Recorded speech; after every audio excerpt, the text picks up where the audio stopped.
Hello viewers, welcome to my Speaker Star channel.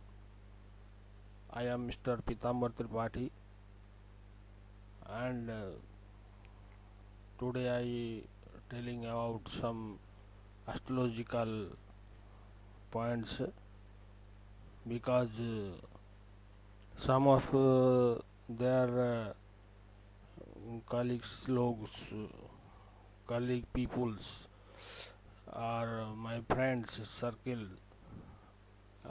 pressurized me uh, to speaking about मिथुन लग्न। तो वो कुछ बता रहे थे कि मिथुन लग्न के ऊपर आप कुछ बोलिए।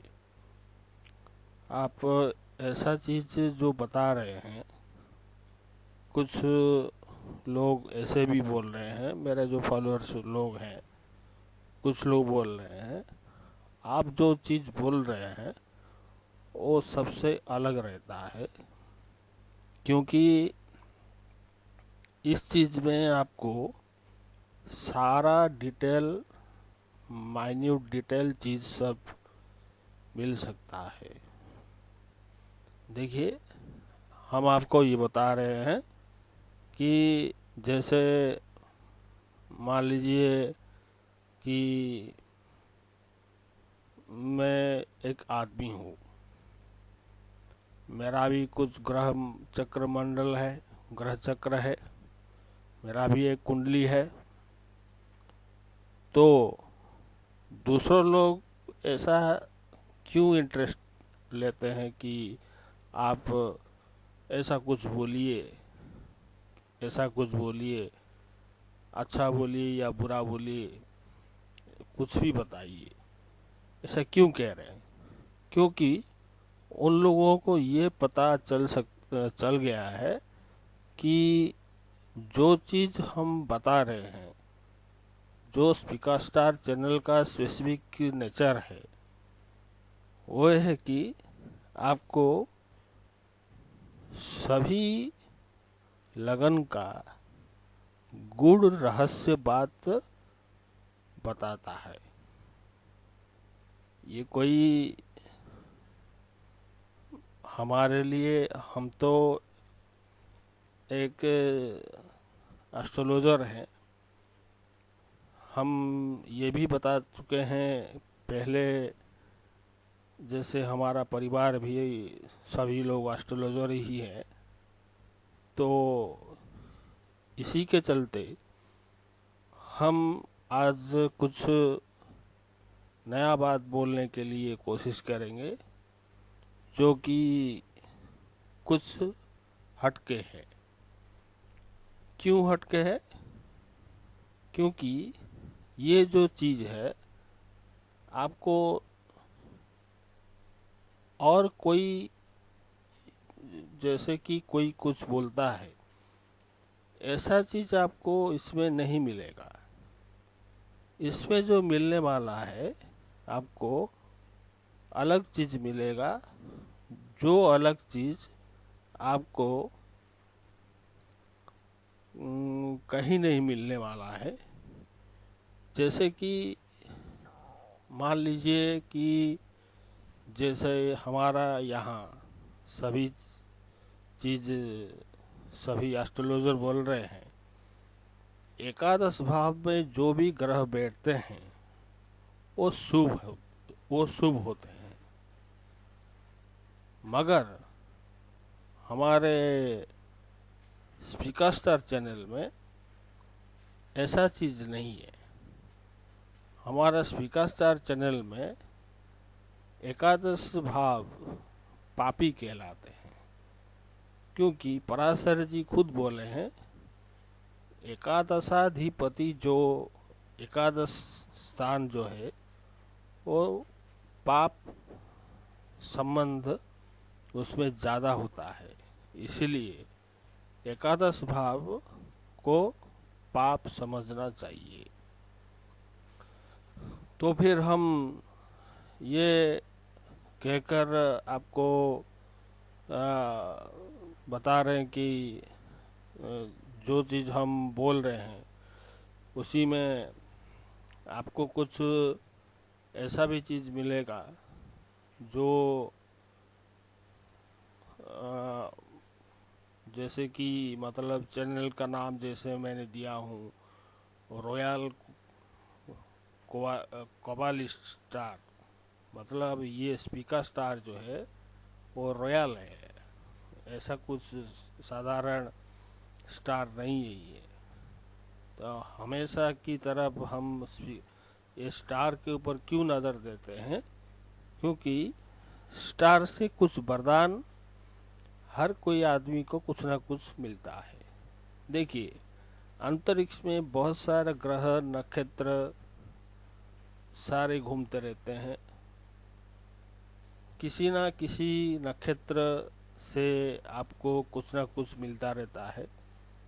तो इसी के हिसाब से हमको जो भी कुछ मिला है वो स्पीकर स्टार से मिला है, क्योंकि जैसे कि कोई ग्रह स्पीकर स्टार के आसपास आ जाता है तो स्पीकर स्टार का नेचर वो ले लेता है, और स्पीकर स्टार का गुण, कैरेक्टर, उनका एडवांस, उनका डेवलपमेंट, वो सब चीज़ वो उसमें समा जाते हैं। तो ये कहकर आपको भी हम आपको ये नहीं बोल रहे कि आप इसको मानिए। ये एक नॉलेज है, ये एक नॉलेज है कि देखिए यूनिवर्स में बहुत सारे एस्ट्रॉयड घूम रहे हैं, ये तो सच है। ये एस्ट्रॉयड के अंदर घुसना बहुत ही मुश्किल है। कई सारे एस्ट्रॉयड पृथ्वी की तरफ आते रहते हैं, और नासा भी कह रहा है कि आजकल के ज़माने में पृथ्वी के ऊपर अटैक होने वाले हैं एस्ट्रॉयड। जैसे कि बहुत साल पहले एस्ट्रॉयड आके पृथ्वी की तरफ आके ऐसे आके मिल गए थे, जो कि सारे डायनासोर वगैरह सब ध्वंस हो गए थे, फिर से नया जीवन शुरू हुआ था। तो ऐसे ही एस्ट्रोलॉजर जो एस्ट्रॉयड चीज़ है, वो एस्ट्रॉयड चीज़ के अंदर घुसना बहुत मुश्किल चीज़ हो जाता है। वही बात है कि स्पीकर स्टार जो है अपनी दिशा में वो ठीक ही है, हम गलत हो सकते हैं मगर स्पीकर स्टार कभी गलत नहीं हो सकता। चलिए, आज हम आपको एक नया चीज़ बताने वाले हैं, जो कि मिथुन लग्न। मिथुन लग्न के ऊपर हम आपको आज कुछ बोलने वाले हैं। तो मिथुन लग्न में कौन सा ग्रह क्या काम करता है, कौन सा ग्रह अच्छा है, कौन सा ग्रह बुरा है, और कौन सा ग्रह उसमें मारक है, कौन सा कारक है, वो सारा चीज़ आपको हम अभी बताने वाले हैं। तो सबसे पहले मेरा चैनल को थोड़ा मेरा रिक्वेस्ट है कि सब्सक्राइब कीजिए, लाइक कीजिए और शेयर कीजिए, जैसे कि हमें आगे की तरफ जाने के लिए बहुत ही इंस्पायर मिलेगा। तो जैसे कि मैं अभी शुरू करने वाला हूँ, तो जो मिथुन राशि है वो वायु त्रिकोण राशि है। तो जैसे मेष लग्न अग्नि तत्व राशि है, और वृषभ लग्न पृथ्वी तत्व राशि है, और ये वायु तत्व की राशि है। तो वायु तत्व में क्या होता है कि इसकी कुछ स्पेसिफिक डेफिनेशन है कि वायु तत्व का मतलब होता है अभी जैसे कुछ चीज़ हम पढ़ते हैं बाद में भूल जाते हैं, कुछ देर पहले हम उसको कहते हैं कुछ कहते हैं कुछ और करते हैं कुछ, ऐसे चीज हो जाता है। तो इसीलिए वायु जो होता है वो कभी सही दिशा में कभी नहीं रहता है, हमेशा उधर की उधर तरफ घूमता रहता है। तो इसीलिए वायु तत्व को पृथ्वी तत्व से बहुत ही अलग चीज है।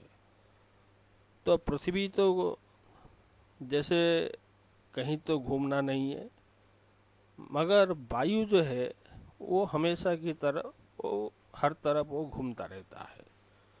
तो इसीलिए हम बोल रहे हैं कि जैसे वायु तत्व की राशि जो मिथुन राशि है, दो कन्या उसमें उनके लोगों में देखने को आपको मिलेगी। तो जो दो कन्या उसमें है, तो ये हो गया कि ये द्विस्वभाव राशि हो गया, ड्वेल साइन बोलते हैं उन्हें। जैसे मेष राशि हो गया, मेष लग्न हो गया, चर लग्न हो गया, और वृषभ लग्न हो गया, स्थिर लग्न हो गया, और ये हो गया कि ड्वेल साइन हो गया, ये मूवेबल साइन बोलते हैं। तो इसमें आपको सबसे पहले आपको ये बताते हैं कि ये जो है कि उनके मिथुन राशि का जो स्वामी ग्रह है वो बुध है, जो कि हम इंग्लिश में बोलते हैं मेर्क्यूरी।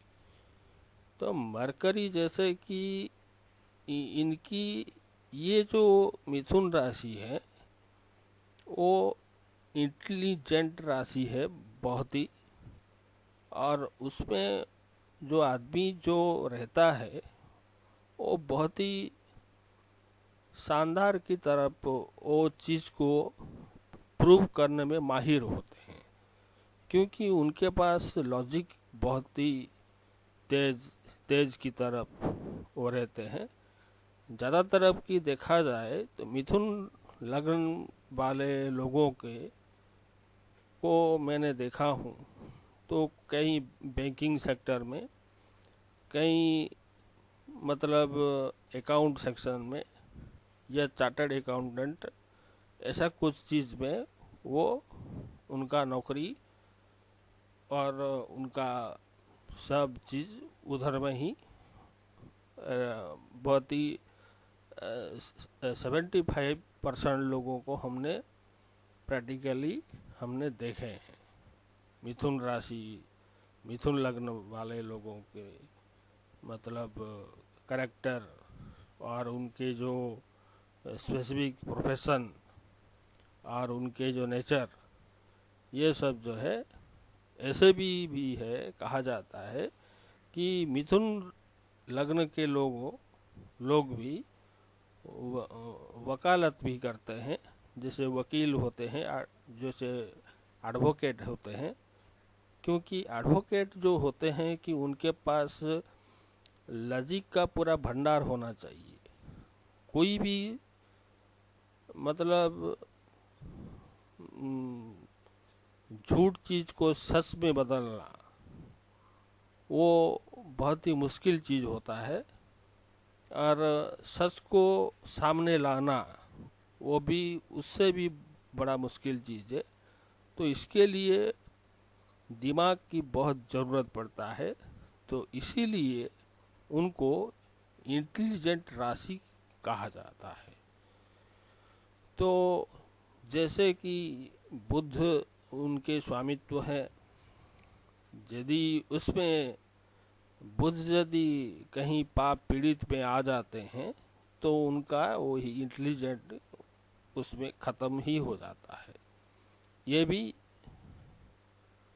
कहना भी पड़ता है कि बुध कहीं यदि खराब स्थिति में आ जाते हैं, खराब जगह में, खराब पोजीशन में रह जाते हैं, तो उनकी ये भी जो इंटेलिजेंट वाली चीज़ है उनमें बहुत ही कमी आ जाता है। और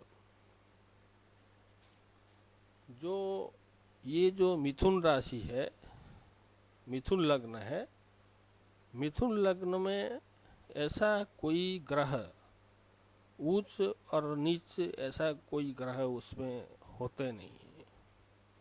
जैसे मतलब मेष लग्न में सूर्य उच्च के होते हैं, और वृषभ लग्न में जैसे चंद्रमा उच्च के होते हैं, ऐसे मिथुन लग्न में कोई उच्च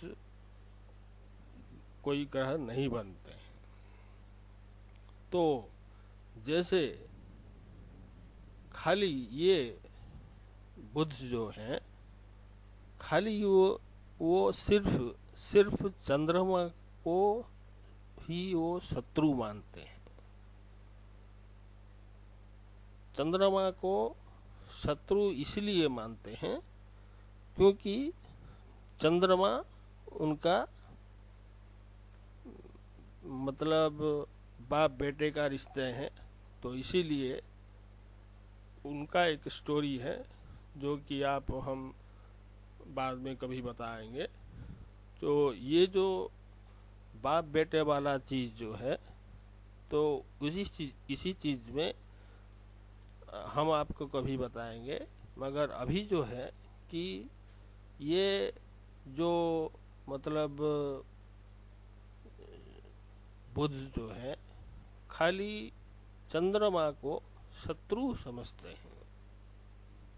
और भी देखा जाए तो, और ये सूर्य जो रवि होते हैं, सूर्य और शुक्र को वो मित्र समझते हैं। देखिए ऐसा चीज है कि सूर्य वो बुध को मित्र नहीं समझता है, मगर बुध जो है सूर्य को मित्र समझते हैं, और शुक्र भी मतलब बुध उनको भी मित्र मानते हैं। यही चीज कहने के लिए ये जो चीज है ये वायु तत्व की राशि है, और ये काम त्रिकोण की काल चक्र कुंडली का ये काम त्रिकोण का भी राशि भी कहते हैं, क्योंकि 3 7 11 ये काम त्रिकोण है।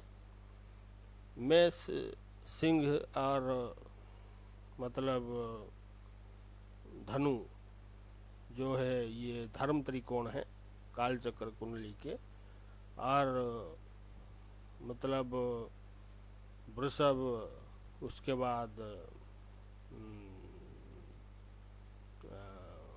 उसके बाद कौन सा,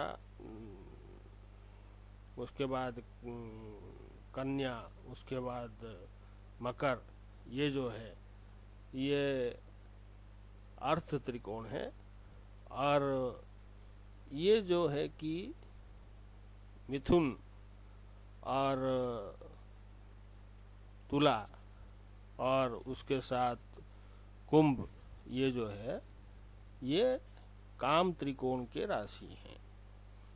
तो ये जो काम त्रिकोण वाली चीज है वो, ये तो काम त्रिकोण वाली राशि तो काल चक्र कुंडली का हो गया, मगर मिथुन लग्न के लिए क्या है?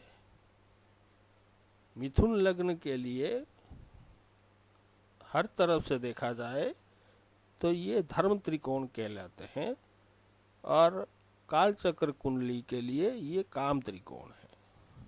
इसीलिए उसमें कई ग्रह ऐसे भी काम त्रिकोण में चले जाते हैं, क्योंकि इसलिए कि ये काल चक्र कुंडली के काम त्रिकोण उनके लिए धर्म त्रिकोण है। तो काम उनका धर्म हो जाता है, तो इसलिए कई ग्रह उसमें कामनाओं में चले जाते हैं। तो ये फिर रहा कि ये जो है कि उसी में मतलब हम जैसे कि बात करें शनिश्चर को वो मतलब ये भी अष्टम भाव के स्वामी है और नवें भाव के स्वामी है। और ये जो नवें भाव का स्वामी है ये त्रिकोण कहलाते हैं। त्रिकोण के स्वामी हमेशा शुभ ही होते हैं। तो ये जो शुभ जो है ये जो त्रिकोण के साथ यदि केंद्र का संबंध आ जाता है तो और भी बेहतर उसमें व्यक्ति को बहुत ही अर्थ मिलता है, बहुत ही जस कीर्ति मान सम्मान सब मिलता है।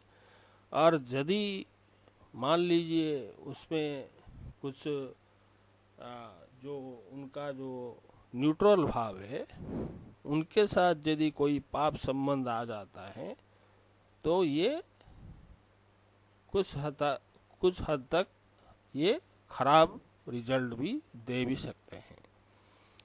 और जैसे कि खराब तो खराब ही होता है, तो इसीलिए शनिश्चर के लिए ये बुध जो है मित्रता तो है, मगर इनकी मिथुन से यदि हम गिनेंगे तो मकर और कुंभ, मकर राशि 8वें राशि है और कुंभ राशि जो है वो 9वें राशि है।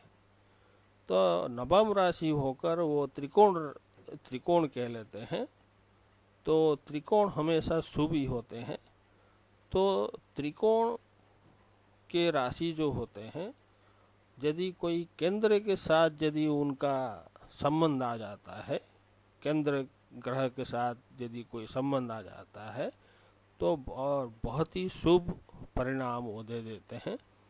और यदि वो त्रिक के संबंध में आ जाते हैं, त्रिक ग्रह के संबंध में आ जाते हैं तो ये खराब रिजल्ट देने के लिए भी तैयार भी हो जाते हैं। ये तो हो गया शनिश्चर की।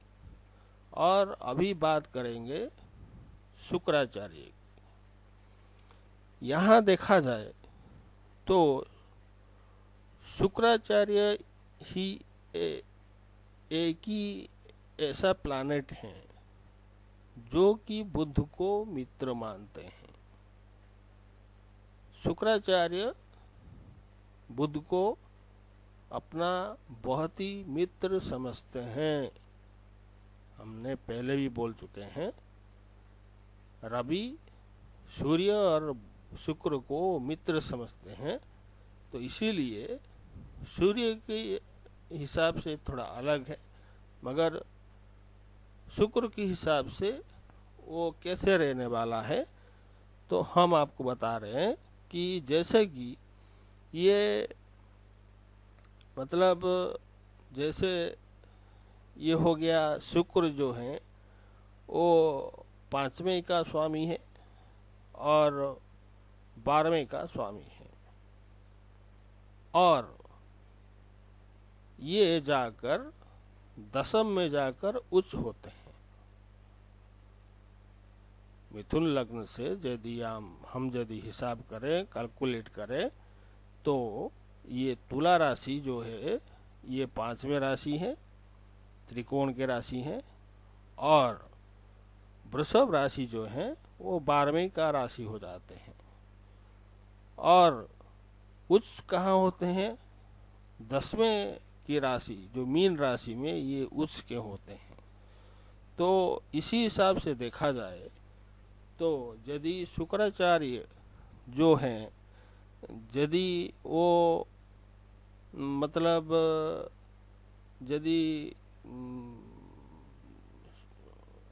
शुक्राचार्य जो चीज जो 12वें वाला जो राशि है उनको न्यूट्रल भाव माना जाता है। और तुला राशि जो है उनका मूल त्रिकोण राशि है। तो वहीं से सब कुछ आपको मिलने वाला है। जैसे कि वृषभ लग्न में आपको सब कुछ जैसे कि आपको मिल रहा था, जैसे छठवें का चीज मिल रहा था, तो इसमें भी आपको पांचवें का चीज त्रिकोण का बहुत ही अच्छा चीज मिलने वाला है। जैसे विद्या हो गया, और जैसे मान सम्मान हो गया, और जैसे गुण विद्या हो गया, गुप्त विद्या हो गया, जैसे तांत्रिक वगैरह विद्या हो गया, ये सब चीज आपको उसमें दिला देते हैं।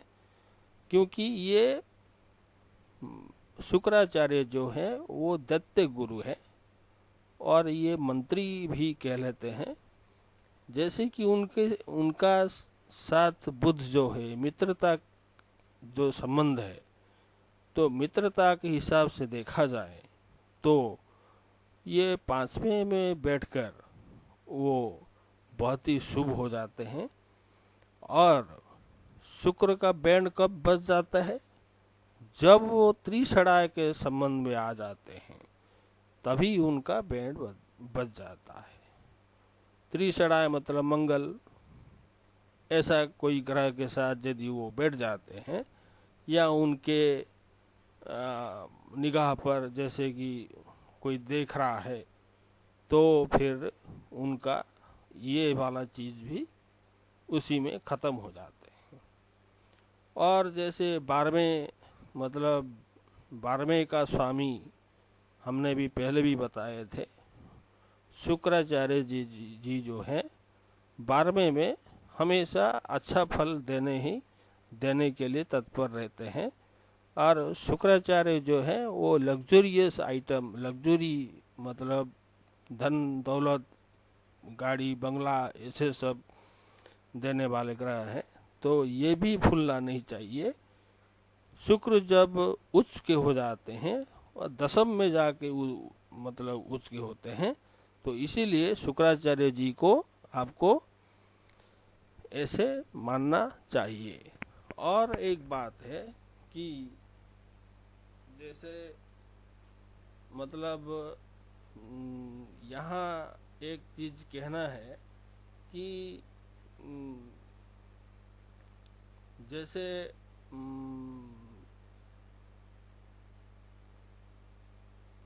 जैसे शुक्र यदि मतलब सूर्य और मंगल के साथ यदि वो योग यदि होता है, तो अच्छा नहीं होता है। क्योंकि सूर्य शुक्र का मित्र नहीं है, और मंगल सबसे पापी मतलब पापी तो है, तो बड़ा त्रिषणाय भी कहते हैं। तो उनके साथ यदि आ जाते हैं, तो ये बहुत ही मतलब खराब रिजल्ट देते हैं। कुछ हिस्से में देखा जाए मंगल की तरफ यदि देखें, तो कुछ हिस्से में मंगल यदि कहीं खराब जगह में जाके बैठ जाते हैं, तो कुछ हद तक शुक्राचार्य जी को और बुध को अच्छा चीज मिलता है, और अच्छा भी मतलब योग कारक भी हो जाते हैं। तो ये भी चीज जो है कि मंगल जो है कि इस लग्न के लिए ठीक नहीं है, ठीक ग्रह नहीं है ये। और बाद में ये भी मतलब कहना चाहिए कि मतलब जैसे कि हमने आपको भी ये भी बता दिए कि मंगल जैसे कि मतलब 11वें का स्वामी है और 6वें का स्वामी है। 6वें का स्वामी होकर वो रोग रिपु ऋण रोग व्याधि ऐसे सब चीज का मालिक होते हैं। और एकादश के स्वामी होकर वो पापी हो जाते हैं। तो इसीलिए उनको बड़े त्रिसड़ाय के स्वामी तो मिला है। तो ऐसे चीज जो स्वामित्व के हिसाब से जो कहा जाता है, तो ये जो स्वामित्व है ये कब न्यूलीफाई होता है, जब ये जाके दूसरे कहीं त्रिसड़ाय में जाके बैठ जाते हैं। मान लीजिए 8वें स्थान में जाके बैठ जाते हैं, तो फिर ये जो है कि कई परिस्थिति में ये ठीक रिजल्ट वो दे देते हैं। और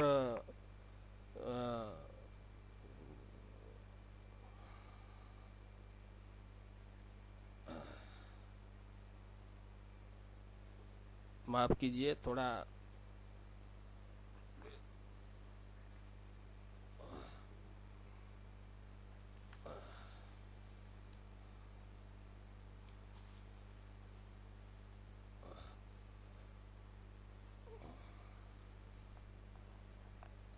हाँ, जैसे कि ये जो चीज है कि शुक्राचार्य जी जो है वो मतलब जैसे मंगल की बात बता रहे थे, सॉरी मंगल की बात बता रहे थे। मंगल के यदि मंगल कहीं यदि मतलब उपचय भाव में बैठ जाते हैं या कहीं दूसरे त्रिसड़ाय जगह में जाके बैठ जाते हैं, मतलब जैसे अष्टम स्थान में जाके बैठ जाते हैं, तब कुछ हद तक फल अच्छा मिलता है। तो शुक्र तो इस लगने के लिए बहुत ही अच्छे ग्रह माने जाते हैं। और ये जो है कि ये भी भूलना नहीं चाहिए कि ये यदि जाके मतलब त्रिकोण का स्वामी वो जाके केंद्र में जाकर उच्च होते हैं, मतलब मीन राशि में जाकर उच्च के हो जाते हैं, तो परिणाम क्या होगा? परिणाम यह होगा कि ये जो है कि आपको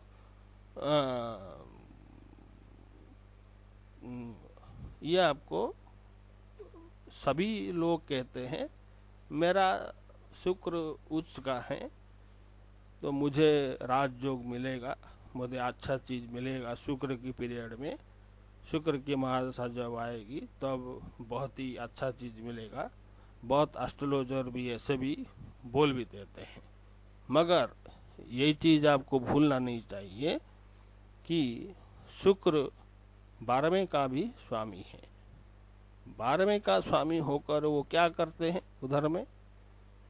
12वें का स्वामी होकर वो कई जॉब में, नौकरी में टिकने नहीं देते हैं, हमेशा घुमाते रहते हैं, आज उधर कल उधर परसों उधर, ऐसे करके वो थक जाता है आदमी, आके घर में बैठ जाता है। यदि उच्च के हो गए तो और ये चीज भी हो भी जाता है। तो पाप पीढ़ी संबंध में जैसे आगे 10वें का स्थान जो है वो केंद्र जो स्थान जो है, त्रिकोण का स्वामी यदि केंद्र में जाकर बैठ जाते हैं तो राजयोग तो दिलाते हैं, मगर जॉब में वो ट्रांसफर, जॉब में वो बार बार वो छूटते हैं और जाके फिर योगदान देते हैं, कहीं टिकने सही से कहीं टिकने नहीं देता है, जॉब में सर्विस में कहीं टिकने नहीं देता है। यही चीज है कि बार बार वो नौकरी को लेके परेशान रहते हैं, नौकरी हमेशा उनका मतलब चेंजेस होते रहते हैं। यही चीज शुक्र की बात हम जो बता रहे थे अभी, मतलब और भी बात कहना है आपसे, जैसे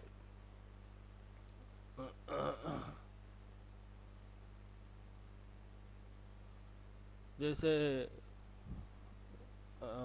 और भी ये जो है शुक्र जो है वो कहीं आपको 1 साल 2 साल 3 साल 5 साल ऐसे कहीं टिकने नहीं देंगे। हमेशा 2 महीने 3 महीने के जॉब, फिर जॉब छूट जाएगा, फिर आप कहीं जाके नया नया जॉब में जाके ज्वाइन करेंगे, फिर 2-3 महीने में कहीं छूट जाएगा। ऐसे हालात हो जाते हैं, अंत में आके घर में आके बैठ जाते हैं। ये भी शुक्र भी 12वें में बैठकर ऐसे भी हालत भी कर देते हैं। ये उनका कहना, जो इसमें कहना भी सही होगा कि 12वें में शुक्राचार्य जो हैं अच्छे तो हैं, उच्च के हैं, त्रिकोण का स्वामी है, फिर भी वो नौकरी में टिकने नहीं देते हैं और कोई चीज में दिक्कत नहीं करते हैं, नौकरी में टिकने नहीं देते हैं। अभी शुक्राचार्य का आपको हमने बता दिए। अभी आ जाइए बृहस्पति के ऊपर। बृहस्पति इस लग्न के लिए दो केंद्र का स्वामी हो जाते हैं, एक 7वें का और एक 10वें का। जैसे 2 केंद्र का स्वामी हो जाते हैं तो ये क्या होते हैं, जो ये जो केंद्र का स्वामी होते हैं वो लगन के लिए या बुध के लिए वो हमेशा न्यूट्रल रहते हैं। न्यूट्रल का मतलब होते हैं, जैसे केंद्र में जाकर बैठ जाते हैं तो उनका एक योग बनता है जिसका नाम है काड़केश्वर योग बोलते हैं। वो योग जो अब बनता है तो कुछ हद तक वो खींच के चले जाते हैं। मगर आपको एक बात भूलना नहीं चाहिए कि 3-7-11 जो है काम त्रिकोण है, तो जैसे 7वें राशि जैसे उनका मतलब धनु राशि जो पड़ता है वो 7 नंबर में आने की वजह से ये कालचक्र कुंडली का ये काम त्रिकोण है और मिथुन लग्न के लिए ये धर्म त्रिकोण है। तो यदि बुध और बृहस्पति यदि इकट्ठे कहीं यदि बैठ जाते हैं या बुध की नजर यदि बृहस्पति के ऊपर है तो फिर वो कामनाओं की तरफ वो ले जाते हैं। बृहस्पति ऐसे भी ग्रह भी इस लगने के लिए हो भी जाते हैं। और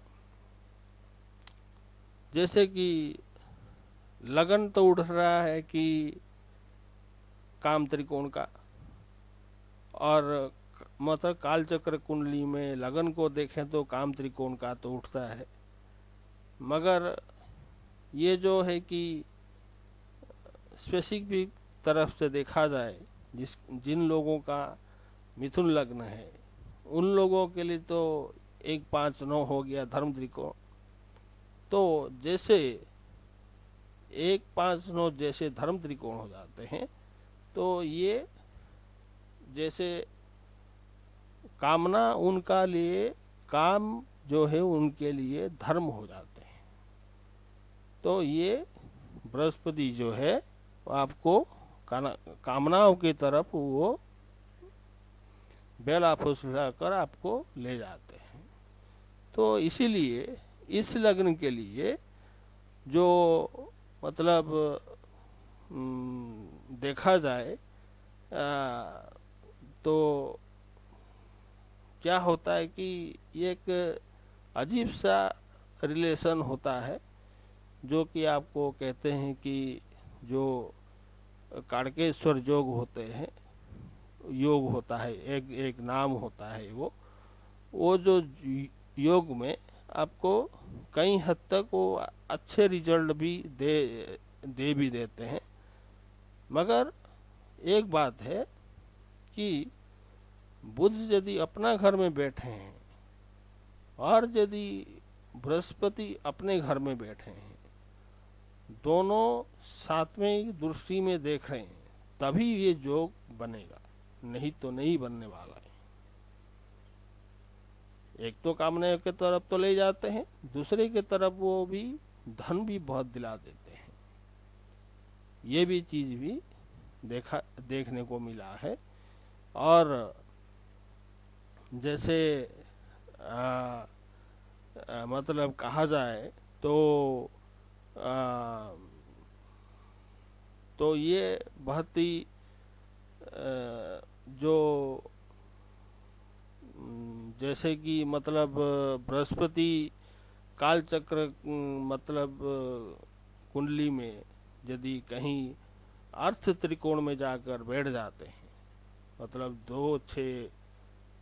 2-6-10 में जाके बैठ जाते हैं काल चक्र कुंडली में, तो कई हद तक वो अर्थ दिला देते हैं और कई हद तक और कर्म भी प्रदान करते हैं। ये भी चीज एक गूढ़ रहस्य वाली बात है, इसको भी आपको जानना पड़ेगा। तो साथियों कि आपके बृहस्पति कहाँ पर है, आपके लगन कहाँ पर है। मान लीजिए आपका लगन है मिथुन लग्न है, मगर आपका ग्रह कहाँ पर है ये तो हमें तो पता नहीं है। मगर ये नियम जो है ये काल चक्र का नियम है। इस नियम को मानकर आपको सभी योग, सभी डिग्निटी और सभी स्पेसिफिकेशन, सभी अच्छा चीज और जस कीर्ति मान मर्यादा, ये सब जो चीज आपको इस काल चक्र की कुंडली के हिसाब से आपको मिलेगा। आपका ग्रह कहाँ पर बैठा है वो तो दूसरा बात है, उसको देखना पड़ेगा, ये तो दूसरा चीज हो जाता है। मगर मिथुन लग्न को आप यदि देखें, एक एक ग्रह की बात करते हैं, तो बृहस्पति के लिए एक ऐसा चीज हो जाते हैं। अब आ जाइए मंगल की तरफ। मंगल तो मैंने पहले बोल चुका हूँ, ये सबसे बड़े त्रिसराय के स्वामी है और बड़े त्रिसराय के स्वामी होकर वो कुछ इस लग्न के लिए, इस लग्नों वालों के लिए मंगल अच्छे ग्रह नहीं माना जाना चाहिए। मंगल अच्छे ही नहीं है। क्यों? क्योंकि ये जो मंगल है वो बुध को शत्रु समझते हैं, बुध भी उनको शत्रु समझते हैं। और ये जो मंगल है ये 11वें का स्वामी होकर ये मतलब जो अत्यंत खराब मतलब ग्रह बन जाते हैं। और दूसरा जो है कि जैसे मंगल जैसे कहा 6वें स्थान में होकर वो उसमें रोग ऋण व्याधि ऐसे सब की चीज हो जाते हैं। तो इसीलिए यदि बुध की मित्रता यदि होता तो कहीं हद तक अच्छा उसमें हो सकता था, मगर उनका तो बुध के साथ मित्रता नहीं है और मंगल बुध में कभी आपस में कभी मित्रता नहीं है। तो फिर ये जो चीज है आपको इस चीज में आपको देखना पड़ेगा कि आपको मंगल जो है कि एकादश के स्वामी होकर वो बड़े त्रिसराय स्वामी हो जाते हैं। और ये यदि जाकर कहीं 8वें में जाकर यदि बैठ जाते हैं तो कई हद तक वो ठीक ही देते हैं। फिर भी कहा जाता है कि यदि कहीं उपचय या त्रिषणाय भाव में या त्रिक भाव में यदि जाके बैठ जाते हैं तो कुछ हद तक अर्थ वो दिला देते हैं, मगर अर्थ तो देते हैं सच, ये बात तो सच है, उनके साथ रोग भी वो दिलाते हैं। क्योंकि ये छठवें का स्वामी, इसको भूलना नहीं चाहिए। छठवें का स्वामी हमेशा रोग, ऋण, व्याधि, शत्रु ऐसे सब वो देने वाले हैं, तो ये भी दिला भी देते हैं। रही है कि 11वें का स्वामी, 11वें का स्वामी मतलब है कि 11वां स्थान कौन सा है? 11वां स्थान बड़े भाई का स्थान है और लाभ का स्थान है। तो ये जैसे बुध के लिए ये ग्रह अच्छे नहीं है तो लाभ तो मिलने वाला नहीं है, तो बड़े भाई के साथ भी मतलब मतभेद भी, बहुत ही खराब संबंध भी हो सकता है। ये भी चीज भी कहना चाहिए। और अभी मतलब यदि इस टाइप का यदि मंगल यदि आपके परिणाम मतलब ऐसे होता है, अभी आ जाइए बुध ग्रह पर। बुध ग्रह क्या है कि इस लग्न के लिए बुध ग्रह तो लग्नाधिपति है, इसके साथ मिथुन, कर्क, सिंह, कन्या केंद्र का स्वामी है। चतुर्थ और लग्न का स्वामी होकर वो बुध जो है इस लग्न के लिए योग कारक ग्रह बन जाते हैं। यदि ये कहीं खराब स्थिति में भी, खराब जगह में भी रह भी जाते हैं, तब पर भी वो अपने आप को खराब में डालकर भी आदमी को अच्छा रिजल्ट देते हैं। अपने वो भी बर्बाद मतलब वो भी बर्बाद हो जाते हैं, फिर भी आदमी को अच्छा रिजल्ट वो देते हैं। ये बुध का खासियत है। और ये जो चीज है कि स्पीकर स्टार चैनल जो है, स्पीकर स्टार जो है, वो उसमें जो मैंने आपको बोला जो जो जो स्पेशलिटी है, वो चीज आपको यही चीज सब चीज है कि जैसे मतलब इस लग्न के लिए बुध जो है मतलब योग कारक बोलते हैं, और उनके साथ यदि कहीं मतलब ये नष्ट भी हो जाए बुध, तब पर भी ये लग्न को बल देते हैं और आदमी को अच्छा भी कई हद तक करते हैं।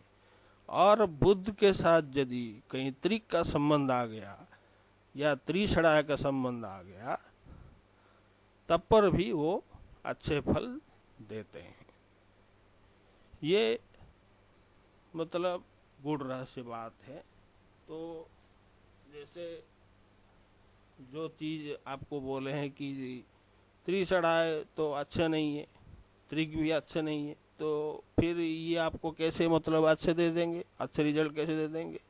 बुद्ध का यही खासियत है कि त्रिषणाय में बैठकर भी, त्रिषणाय के साथ में रहकर भी ये आपको अच्छा चीज भी देंगे, और त्रिक के स्थान में बैठकर भी, त्रिक ग्रह के साथ भी बैठकर भी ये आपको अच्छा रिजल्ट कई हद तक वो दिला देते हैं।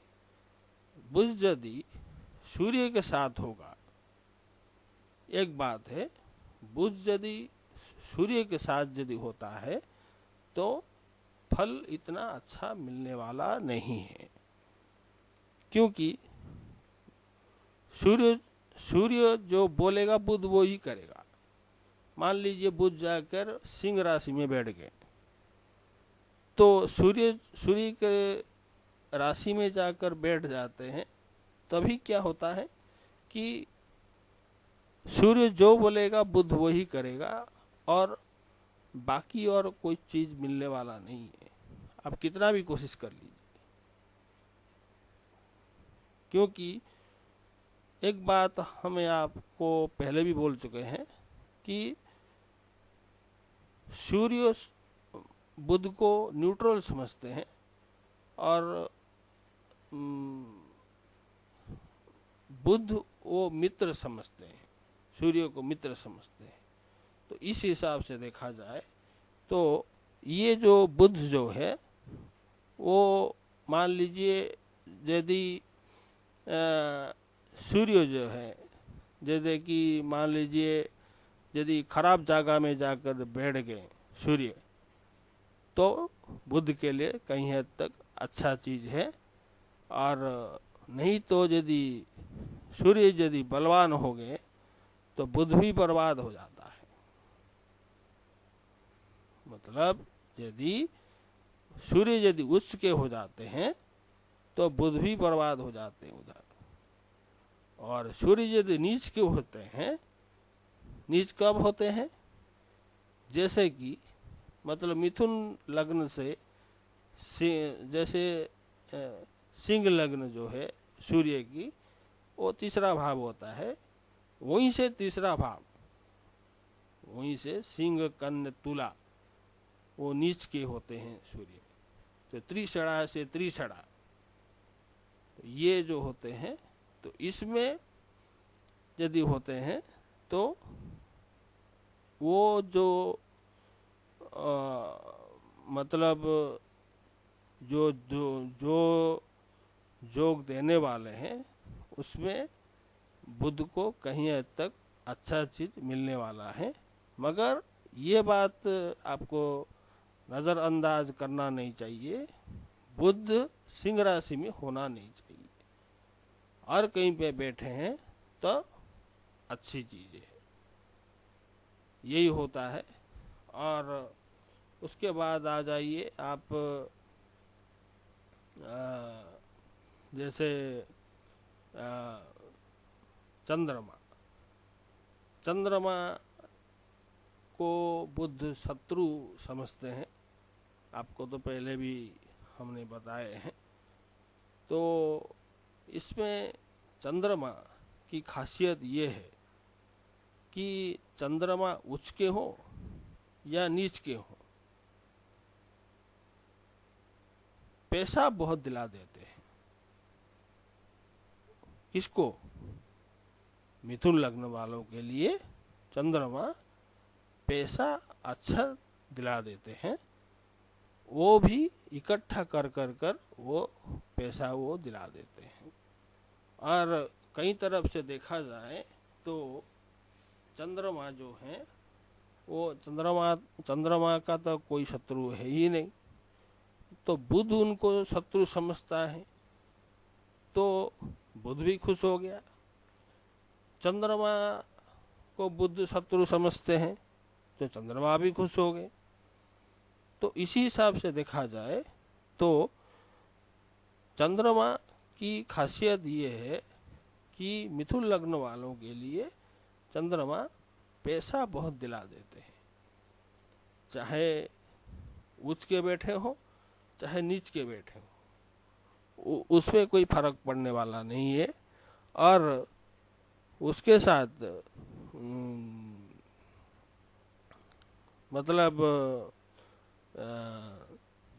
ये तो मतलब ये गुण रहस्य बात हो गया कि शत्रु कैसे पैसे दिलाएगा, मगर ऐसा ही चीज होता है। मिथुन लग्न वालों के लिए चंद्रमा जो है इकट्ठा कर करके वो पैसा जोड़ जोड़ के मिथुन लग्न के लिए वो देते रहते हैं।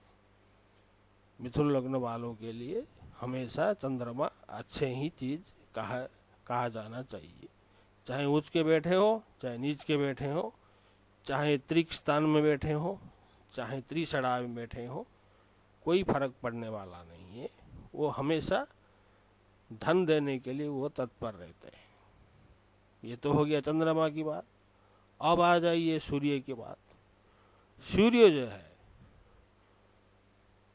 बुध को न्यूट्रल समझते हैं,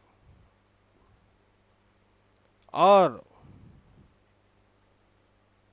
सूर्य बुध को मित्र नहीं मानते हैं। सूर्य वो बुध को मतलब मित्र नहीं मानते हैं, मगर बुध उनको मित्र मानता है।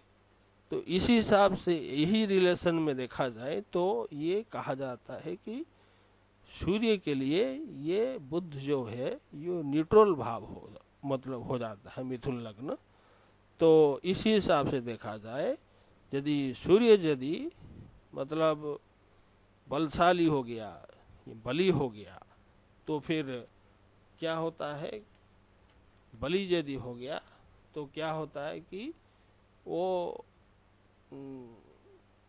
सूर्य जैसे मतलब बुध वो खुशी होते हैं, तो जैसे सूर्य जैसे कि मतलब बुध के लिए वो मतलब न्यूट्रल हो जाते हैं। तो इसीलिए वो बुध के लिए खुशी की बात है। और क्यों ना इसके लिए ये बुध जो है ये समझते हैं कि हम जो बड़े हुए हैं, जो बलवान हुए हैं, मतलब बलवान जो जिस घर में हुए हैं वो एक न्यूट्रल भाव में हम बलवान हुए हैं, इसीलिए बुध हो खुश होते हैं। मगर सूर्य ऐसा नहीं है। यदि सूर्य बलवान हो गया तो फिर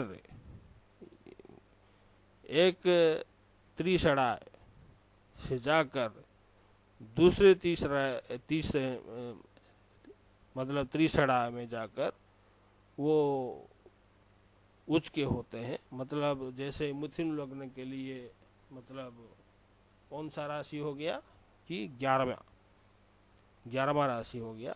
तो 11वां राशि एक त्रिसड़ा मतलब त्रिसड़ा का राशि है। और यदि सूर्य यदि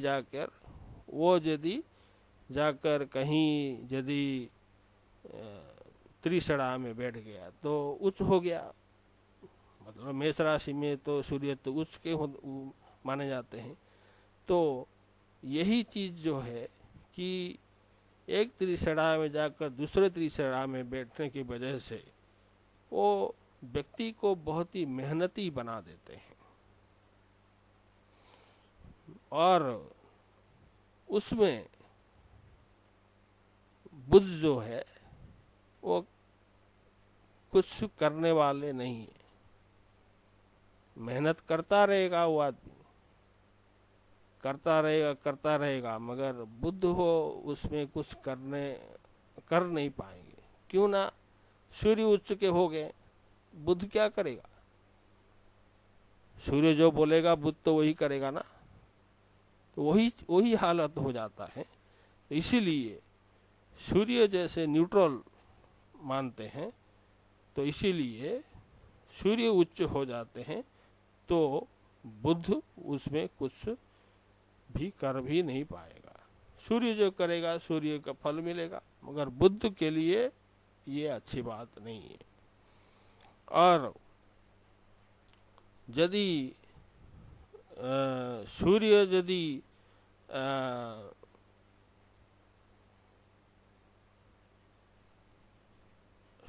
यदि मतलब बलवान हो जाते हैं, मतलब बुध के लिए कहीं रास्ता भी नहीं मिलता है, कुछ ऐसा मतलब एंट्रेंस नहीं मिलता है कि हम जाकर कहीं खुश हो जाएं। ऐसे आदमी को जाकर कुछ पैसे दिला देंगे या कुछ नौकरी में तरक्की कर दे, कोई रास्ता नहीं मिलता है। यदि सूर्य उच्च के हो जाते। क्यों ना, सूर्य एक त्रिषणाय का स्वामी है मिथुन लग्न के लिए, और ये जाकर दूसरे मतलब जैसे त्रिषणाय में जाकर ये उच्च होते हैं, तभी उच्च होने पर और न्यूट्रल होने पर ये हालत उनका हो जाता है। अभी ये तो खत्म हो गया, सभी सारा चीज तो हमने आपको बता दिए, मगर एक चीज खास बात है कि बुध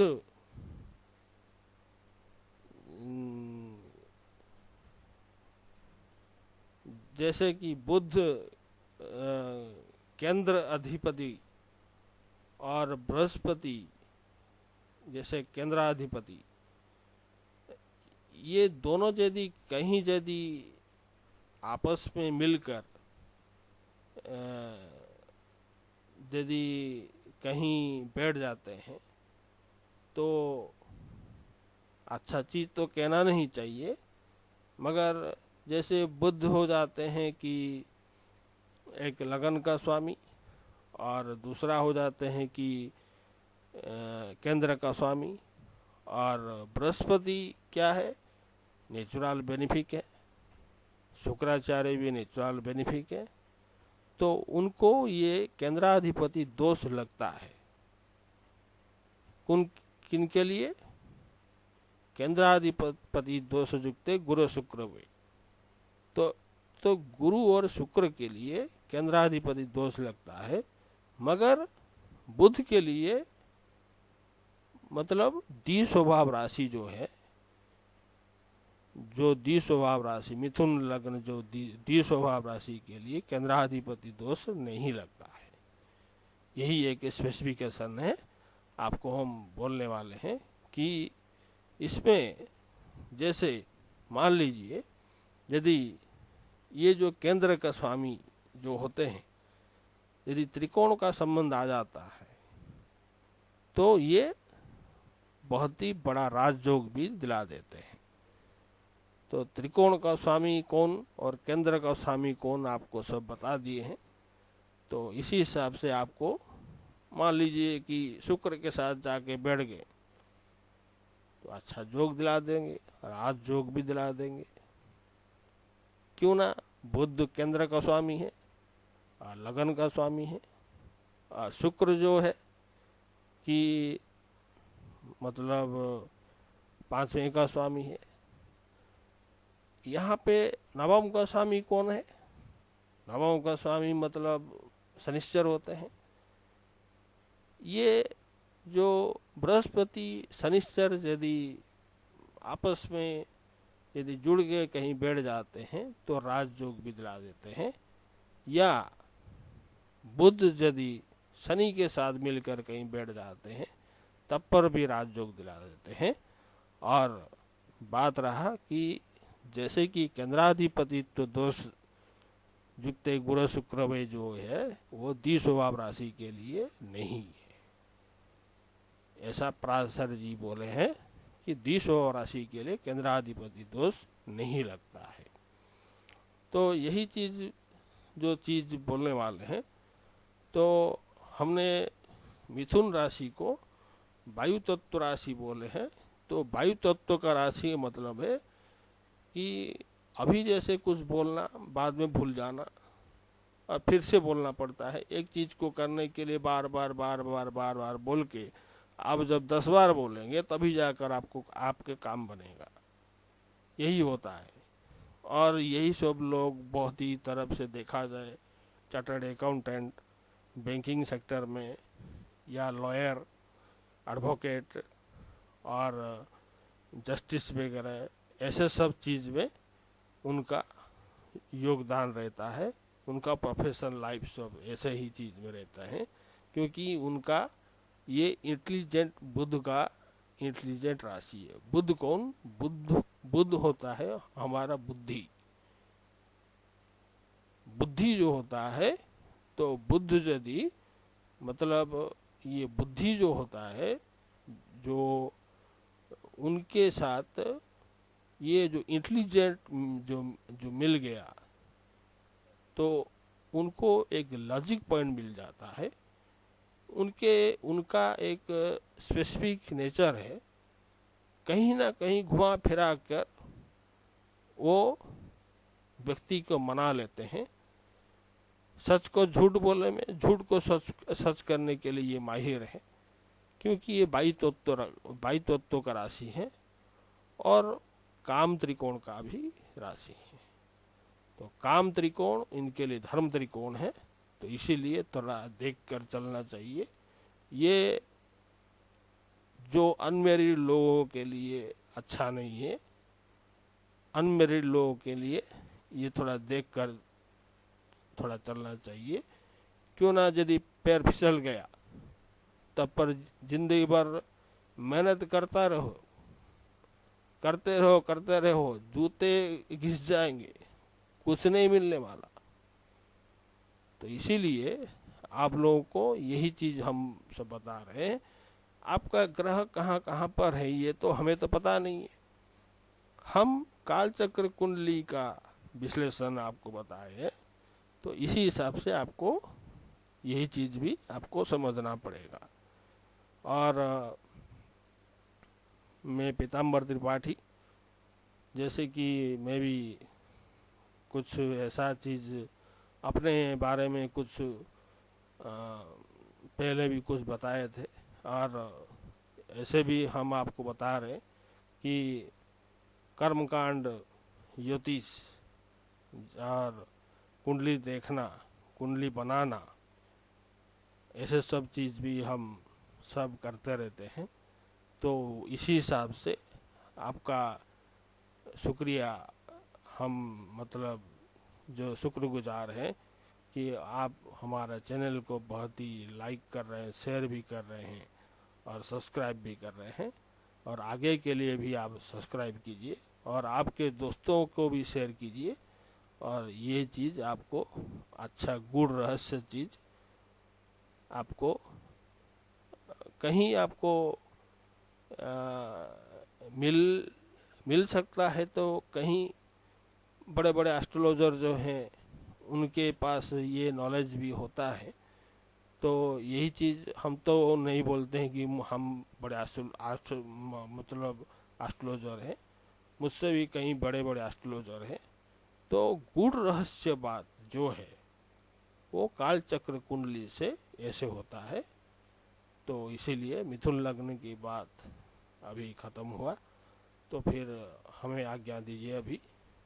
जय स्पीकर स्टार, जय भारत, जय इंडिया, जय जगन्नाथ, नमस्कार।